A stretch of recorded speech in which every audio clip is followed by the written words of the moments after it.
Narcissism एक rabies के virus की तरह है। जैसे कुत्ता आपको काटता है और जो वायरस आपके अंदर घुसता है, इनिशियल साइंस तो आपको पता नहीं चलते, लेकिन कुछ टाइम बाद जब वो इंक्यूबेशन पीरियड खत्म हो जाता है, वो वायरस ग्रो हो जाता है और आपके सेंट्रल नर्वस सिस्टम में घुस जाता है।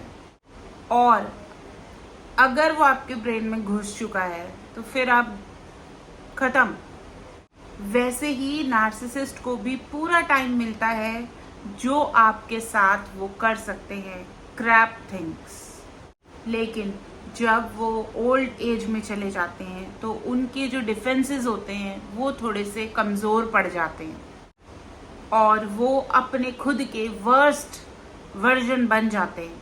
सिर्फ यही नहीं, वो बहुत सारे वेज में सफ़र करेंगे और इसी बारे में आज के वीडियो में मैं बात करने वाली हूँ। सो हेलो एवरीवन, मैं हूँ एडवोकेट सतविंदर कौर और आज के वीडियो में हम बात करने वाले हैं नार्सिसिस्ट के एंड जब होगा तो क्या 5 डरने वाली चीज़ें, स्कैरी चीज़ें हैं। और फ्रेंड्स, आगे बढ़ने से पहले मैं आपसे कहूँगी कि अगर आपने हमारी book healing after narcissist abuse नहीं पढ़ी है तो जाके उसको आप पढ़ सकते हो, बाय कर सकते हो, लिंक डिस्क्रिप्शन में है। फ्री कम्युनिटी चैट रूम भी बनाया है मैंने इंस्टाग्राम पे, सो दैट हम लोग आपस में बात कर सकें, वेंट आउट कर सकें, क्योंकि आपको ये ना लगे कि आप अकेले हैं और भी लोग आपके साथ हैं जो आपको सजेशंस दे सकते हैं। तो वहाँ पर आप उस फ्री कम्युनिटी चैट रूम का फुल फ़ायदा उठाइए और आपस में बात कीजिए। बहुत ज़्यादा सेफ प्लेस है, वहाँ पे आपको कोई जज नहीं करेगा। फ्रेंड्स, इसके अलावा चैनल की मेंबरशिप को प्लीज़ आप ज्वाइन कीजिए सो दैट हम और भी ज़्यादा वर्कशॉप्स लेके आएँ और आप उन्हें देखें, उनसे सीखें, हीलिंग के टूवर्ड्स जा सकें। और फ्रेंड्स, मुझसे बात करने के लिए आप advocatesatvinderkaur@gmail.com पर मेल करें। मैं आपको खुद अपना कंसल्टेशन कॉल बुक कर लूँगी। सो नंबर 1, नार्सिसिस्ट का एंड होता है एकदम अकेलेपन में, बिल्कुल लोनली, आइसोलेटेड। जो लोग उनको पीस देते थे, जो लोग उनकी लाइफ में स्टेबिलिटी देते थे, वो लोग उनसे दूर जा चुके हैं और समझ चुके हैं कि ये हमारी लाइफ को हेल कर रहा है, तो हमें इससे दूर होना है। इसलिए नार्सिसिस्ट एंड में बिल्कुल अकेला रह जाता है और जैसे कहा जाता है ना कि बुढ़ापे में चिच्चड़ हो गया है ना, एकदम बिल्कुल इरिटेटिंग बुढ़ी बन गई है। तो वही नार्सिसिस्ट होते हैं जो पूरी जवानी में, अपने पूरी लाइफ में लोगों को इतना तंग करते हैं कि एंड में उनके साथ कोई रहना भी नहीं चाहता। अब फ्रेंड्स, जब आपको पता है कि कोई आपको गाली बकेगा, क्योंकि वो बुढ़ापे में तो और ज़्यादा ऐसे पागल हो जाते हैं कि आप उनकी करोगे भी ना तो भी गाली खाओगे, ठीक है। अगर आप लाइक सपोज उनको हॉस्पिटल लेके जा रहे हो हाथ पकड़ के, तो आप तो ये अच्छे मन से पकड़ रहे हो हाथ की गिर ना जाए, कुछ ना हो जाए, लेकिन आपको गाली पड़ेगी। ए, तू ऐसा है, मेरा हाथ नहीं पकड़ रहा, तूने मेरे को चाय नहीं दी, पंखा नहीं बंद किया, ये नहीं किया, वो नहीं किया। तो इसी वजह से लोग उनको जो है ना छोड़ देते हैं उन्हीं के हाल पे, क्योंकि हम भी एक इंसान होते हैं और इंसान कब तक इतनी सारी चीज़ें बर्दाश्त कर पाता है। और जो आदतें उनकी पूरी लाइफ रही हैं तो वो एंड में ठीक होने वाली हैं ही नहीं। और फ्रेंड्स, इवन अगर हम किसी नर्स को या किसी मेडिकल केयर टेकर को उनके साथ लगाते हैं तो वो भी फेडअप हो जाते हैं, मेड्स भी फेडअप हो जाती हैं और हर कोई यही सोचता है कि बस ये जल्दी से मर जाए। और फ्रेंड्स, पर्सनली मैंने बहुत ज़्यादा विजिट किए हुए हैं ऐसे लोग जिनकी लाइफ एंड में बहुत मिजरेबल हो जाती है। और फ्रेंड्स, उन्होंने पूरी लाइफ दूसरों को मिजरेबल किया होता है, इसलिए एंड में उनके साथ लोग यही करते हैं। एंड मैंने देखा है कि उनका हर बच्चा, इवन उनकी खुद की वाइफ, प्रे करते हैं कि ये मर जाएं। अब इस एज में, एंड के टाइम पे, उनकी जो इनसिक्योरिटीज़ हैं वो और एविडेंटली दिखती हैं। और जो जीवन भर एक मास्क लगा के लोगों को कंट्रोल किया था, लोगों को गाली बकी थी, लोगों को की लाइफ हेल की थी, वो मास्क अब हट चुका है और एंड में हर कोई देख सकता है कि ये इंसान कैसा है। फिर आप नोटिस करेंगे कि एंड टाइम में वो हमेशा अपनी जवानी के दिनों की बातें कर रहे हैं, जब वो बहुत राजा महाराजा की तरह थे और हर कोई उनकी बात मानता था क्योंकि वो एक राजा मांडा थे। तो ये सब स्टोरीज आपको सुनने को मिलेंगी, क्योंकि अब इस एज में तो बहुत ज़्यादा वीक हो गए हैं, स्ट्रेंथ है नहीं, तो बस यही कहानियाँ बोल बोल के वो अब सप्लाई लेने की कोशिश करते हैं।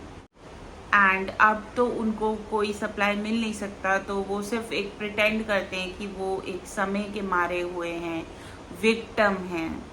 लेकिन अब ये सब चीज़ें वर्क नहीं कर रही हैं उनके फेवर में, और अब उनके लिए कोई रोता भी नहीं है। और जब उनकी कोई इस तरीके की बातों में नहीं आता तो फिर वो बच्चों की तरह बिहेवियर करने लग जाते हैं ताकि लोग उनकी केयर करें। नंबर 2, उनके अंदर इतनी ज़्यादा नफरत भर जाती है लोगों के प्रति, क्योंकि वो खुद की अपनी स्टेट को एक्सेप्ट नहीं कर पाते कि वो क्या से क्या हो गए हैं, और उन्हें लगता है कि लोगों ने उनको बिना वजह श्राप दे दिया है। बट वो ये अंडरस्टैंड नहीं करते कि ओल्ड एज तो सबको ही आनी है, और ओल्ड एज की वजह से उनके साथ ये सब हो रहा है, और वो बिना वजह लोगों को जो है ना हेट्रेड दिए जा रहे हैं। यहाँ तक कि वो ये सोचते हैं कि ये उनके साथ अनफेयर हुआ है, और वो जो है ओल्ड एज को डिजर्व ही नहीं करते। यहाँ तक कि वो अपने खुद के बच्चों से जेलस फील करते हैं। और फ्रेंड्स, ये तो मैंने भी पर्सनली नोटिस किया है कि जो मदर इन लॉज होती हैं या मदर होती हैं, वो आपकी फिजिकल ग्रोथ पे, आपकी सुंदरता पे जेलस फील करती हैं कि ये कैसे सुंदर लग रही है, लाल साड़ी में तो सिर्फ हम सुंदर लगते हैं एंड ऑल दैट। तो बहुत मुश्किल तब होता है, आप नहीं मतलब अपने आप को, आपका टाइम चल रहा होता है, आपका प्राइम चल रहा होता है, आप नए नए बड़े होते हो, आपकी फिजिकल ग्रोथ होती है, और जब आप ही के केयर टेकर्स जो भगवान ने मतलब लाइक पेरेंट्स बनाए, ग्रैंड पेरेंट्स बनाए, वो या इन लॉज बनाए, वो ही अगर आपके साथ कंपटीशन में आ जाते हैं तो आपकी क्या ही फीलिंग होगी, आप अंडरस्टैंड कर सकते हैं। और 50 साल का आदमी अपने 20-22 साल के बेटे से अगर कंपैरिजन कर रहा है फिजिकल फिटनेस पे या फिर यूथ पे, तो आप खुद ही सोच सकते हो कि ऐसा बाप कौन हो सकता है। तो यही वो लोग होते हैं जो नार्सिसिस्ट होते हैं, जो अपने खुद के बच्चों से भी इन चीज़ों पर जलते हैं, एक्सेप्ट ही नहीं करना चाहते कि वो ह्यूमन बीइंग हैं और उनको बुढ़ापा आएगा ही आएगा। फ्रेंड्स, बुढ़ापे में तो लोग और ज़्यादा स्वीट हो जाते हैं, काइंड हो जाते हैं, लेकिन एक नार्सिसिस्ट और ज़्यादा घटिया और फुल ऑफ हेट्रेड हो जाता है, और इसी वजह से वो बहुत छोटी छोटी बातों पे ट्रिगर हो जाते हैं, फट पड़ते हैं गुस्से में। लेकिन अब तो उनका जो मास्क होता था ना कि मैं बहुत अच्छा इंसान हूँ, प्लेजेंट पर्सनालिटी हूँ, वो भी उतर चुका है एंड में, और वो गंदे दिख रहे हैं सबको, और उनका राक्षसपन, उनका ईवल एक पूरा नेचर, उनका जो घटियापन है वो सबके सामने आ चुका है। और जो उन्होंने पूरी जिंदगी छुपाने की कोशिश की थी, लेकिन अब नहीं छुपा पा रहे हैं, और अब लोगों को ही नीचा दिखा रहे हैं बिना मतलब की लड़ाइयाँ कर करके, और वो पीस के लिए सेटल होना ही नहीं चाहते, लोगों को नॉर्मली फंक्शन करने देना ही नहीं चाहते। वो खुद के ही बच्चों की लाइफ में भी इंटरप्ट करते हैं, इंटरवीन करते हैं, लेकिन नेगेटिव वे में करते हैं, पॉजिटिव वे में कभी नहीं करते कि वो अपने बच्चों को ऊपर उठाएं। वो अपने खुद के बच्चे और बाकी सभी लोगों की लाइफ में बार बार इंटरप्ट करके नेगेटिविटी ही फैलाते हैं। तेरी बहू अच्छी नहीं है, तेरा ये अच्छा नहीं है, अरे तेरा बेटा कमाता नहीं है, ठीक है। इवन दो खुद का बेटा ना कमाए, लेकिन वो सामने वालों को फिर भी नीचा दिखाता है, तो आप फील कर सकेंगे कि अरे इन बुढ़ा बुढ़ी के पास बैठती हूँ, कितना ज़्यादा मतलब नेगेटिव वाइब्स आती हैं। और ये नीचा लोगों को दिखा दिखा के ही वो अपने आप को इम्पोर्टेंट फील कराते हैं, जो कि अब कोई और वे तो है नहीं अपने आप को इम्पोर्टेंस देने का, तो ऐसे ही देते हैं। नंबर 3, आप से वो बिल्कुल पैरानॉइड हो जाएंगे, यानी कि आप ही से मतलब इतना ज़्यादा जुल्म करेंगे आपके ऊपर, आप अगर उनके अकेले केयर टेकर हैं। यानी कि आप उनको जो है ना हर चीज़ करने के बाद भी उनके ब्लेम का टारगेट बन जाएंगे, और आपको वो इतना मीन, इतना रूड और इतना गंदा ट्रीट करेंगे। और वो कैसे कर सकते हैं जबकि आप ही उनके सब कुछ करने वाले हो, फिर भी वो आप ही के साथ इतना ज़्यादा गंदा कर रहे हैं। इवन तक कि वो आपकी इंटेंशंस को क्वेश्चन मार्क करेंगे। हाँ मेरी प्रॉपर्टी चाहिए इसलिए इस उम्र में मेरे को सेवा कर रहे हैं, हाँ मेरा ये चाहिए, इनको तो मुझसे ये है, इनको तो मुझसे ये है। मतलब आपकी इंटेंशंस कितनी भी अच्छी हो, लेकिन आप पर ब्लेम लगाए जाएंगे। और फ्रेंड्स, आपको लग रहा होगा कि कितनी मतलब शॉकिंग बात बता रही हूँ मैं, बट ये ट्रूथ है।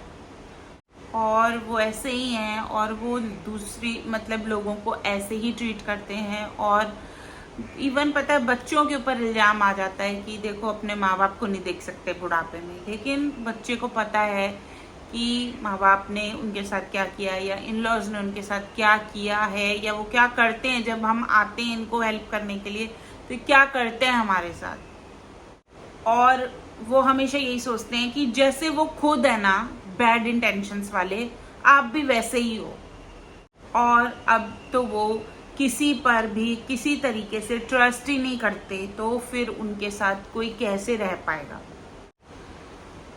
यहाँ तक कि सरकार, पूरी सोसाइटी, पूरी दुनिया उनके अगेंस्ट में कंस्पायर कर रही है, वो यही फील करते हैं।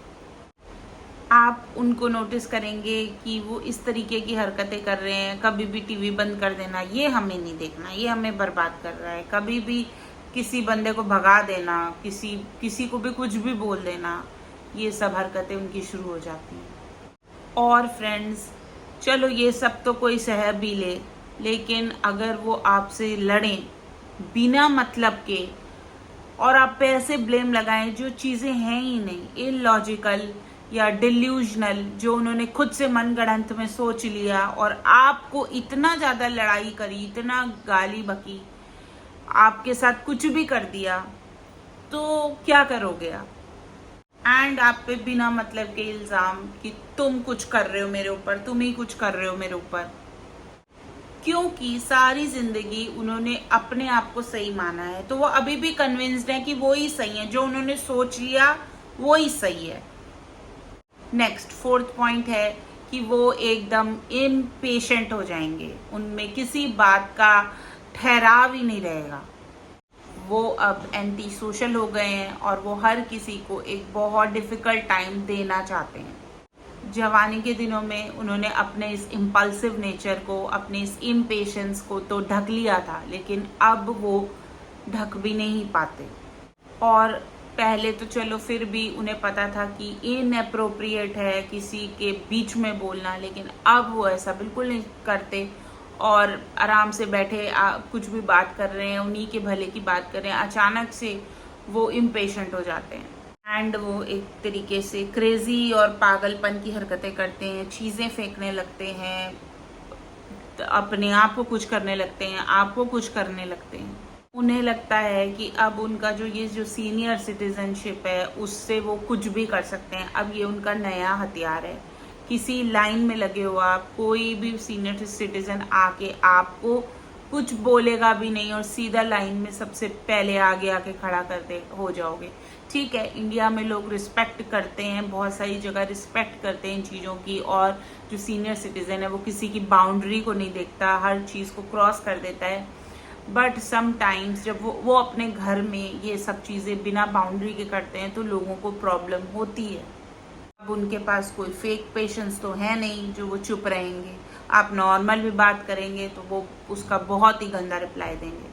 हर कोई उनसे नफरत करता है, और वो इमेच्योर, जिसका डेवलपमेंट ही सही से नहीं हुआ, वो इंसान अपने आप को खुदा समझ रहा है। और हल्का सा भी उनको अगर आपने किसी बात पे कुछ बोला, कन्फ्रंट करने की कोशिश की, और वो फट पड़ते हैं। नंबर 5, और जो बहुत ही डिस्गस्टिंग पॉइंट है, कि जितना ज़्यादा वो बूढ़े होते रहते हैं, उतना ज़्यादा यंग लोगों पे वो अटैक करते हैं। स्पेशली नार्सिसिस्टिक मेन जो होते हैं वो यंगर वुमन को अटैक करते हैं, उनके साथ दिखना चाहते हैं। और आजकल तो नार्सिसिस्टिक वुमन जो बुढ़ी हो चुकी हैं बहुत यंग लड़कों के साथ रिलेशन रखती हैं, क्योंकि उन्हें चाहिए कि यंग एनर्जी उनको जो है ना आगे बढ़ाए। और ऐसे बुढ़े बुढ़ियाँ जो है यंग लोगों की लाइफ जीना चाहते हैं, एक तरीके का पैरासाइट बन के यंग इंसान पर वो पड़ जाते हैं और इन यंग लोगों को वो एक ट्रॉफी की तरह इस्तेमाल करते हैं कि हमने इन्हें जीत लिया है और हम इस बुढ़ापे में भी अगर इस यंग के साथ रह सकते तो मतलब हम पावरफुल हैं। और ये होता है अनहेल्दी फॉर्म ऑफ एक एसोसिएशन जो कि डिस्गस्टिंग भी है। और इसे मैं कहूँगी कि एक मैकेनिज्म उन्होंने बनाया है अपनी खुद की रियलिटी से डिटैच करना और किसी यंग इंसान की ज़िंदगी को जीने के लिए उनके साथ जुड़ना।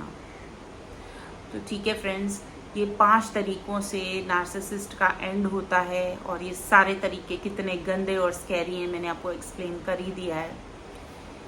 जितना हो सके ऐसे लोगों से तो बच के ही रहो, भाग जाओ, अपनी लाइफ को जियो, ट्रॉमा जो उन्होंने दिया है उसे हील करो, क्योंकि ये वायरस आपके ब्रेन में घुस गया तो बहुत ज़्यादा मेहनत लगेगी आपको मुझे वहाँ से निकालने में। चलिए फ्रेंड्स, अवेयरनेस ही हमारा बचाव है, इसलिए मैं इस तरीके के वीडियोस लाती रहूँगी आपकी ग्रोथ के लिए, आपकी आगे बढ़ने के लिए, क्योंकि ये चीज़ें भी, इन चीज़ों के बारे में कोई बात नहीं करता, लेकिन ये सब बहुत इम्पॉर्टेंट है।